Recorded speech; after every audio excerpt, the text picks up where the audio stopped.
په کابل کې د باسکټبال فدراسیون له لوري سیالۍ پای ته ورسېدې.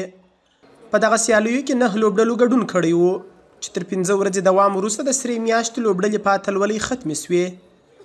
که څه هم د باسکټبال لوبغاړي ورته سیالیو ته خوښ ول، خو بل لور ته د باسکټبال لوبو لپاره د لوبغالو او نورو امکاناتو له ستونزو سر ټکوي. د باسکټبال د ټیم ستونزې دا د میدان نشتون ده. یو د میدان نشتون له غټو ستونزو نه ده او بل د بودیجې نشتون. د دې لپاره چې هیڅ فدراسیون ځان ته خاصه بودیجه نه لري تر هغو چې بیرون مرزي مسابقاتو کولو دیږي.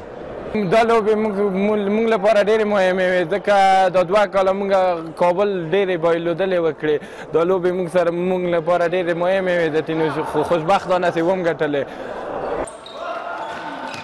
بل لور ته د باسکټبال فدراسیون مسؤلین د پرتو ستونزو د حل ترڅنګ هیله څرګندوي ترڅو په نږدې راتلونکي کې د افغانستان د باسکټبال ملي لوبډله د تایلنډ هیواد په ګډون نورو هیوادونو ته هم د لوبو په موخه سفرونه وکړي. تقریبا 3-4 کشورو سره تماس لرو. مونږ ایمیلونه کړي دي، برته ایمیلونه رد سوي دي او بل سره. نو مونږ دغه د بخش سیاسي کې مونږ یو سفر لرو په تایلند ته. نو مونږ دغه مسابقې هم چې ونیولې د مغه په خاطر چې مونږ 4 کسان پلیران انتخاب کو دغه مسابقات بیا ولیږو په خیر سره.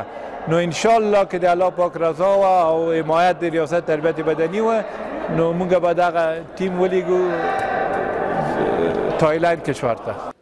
بل خوا د باسکټبال لوبې روزونکي د شته ستونزو د منلو ترڅنګ وایي ځوانان باید په اسانۍ ستونزو ته تسلیم نشي څو له افغانستان ورهاخوا لوی اتلولۍ په خپل نوم کړي. تقاضای ما از ورزشکارای ما، جوانان ما این است که با انگیزه تلاش کنند و اگر هدفی برای خود دارند کوشش کنند که به هدف خود برسند. ما در خدمتشان هستیم. آنان چیزی که در توان ما باشه از آنها دریغ نخواهیم کرد و کوشش میکنیم که بتوانیم آنها را تا آنچه که در آرزو و آرمانهایشان است.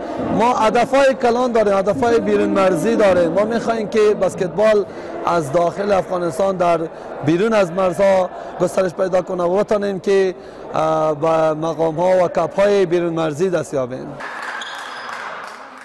که څه هم افغان لوبغاړي خپلو راتلونکو سیالیو ته د تیاري خبره کوي، خو بل لور ته یې پر وړاندې د پرتو ستونزو او مالي امکاناتو نشتون اندېښنې څو چنده کړي دي. دا چې د ورزش او بدني روزنې ریاست به د دغه لوبغاړو ستونزې څومره حل کړي لا څرګنده نه ده. شمس آرین، امریکا غږ.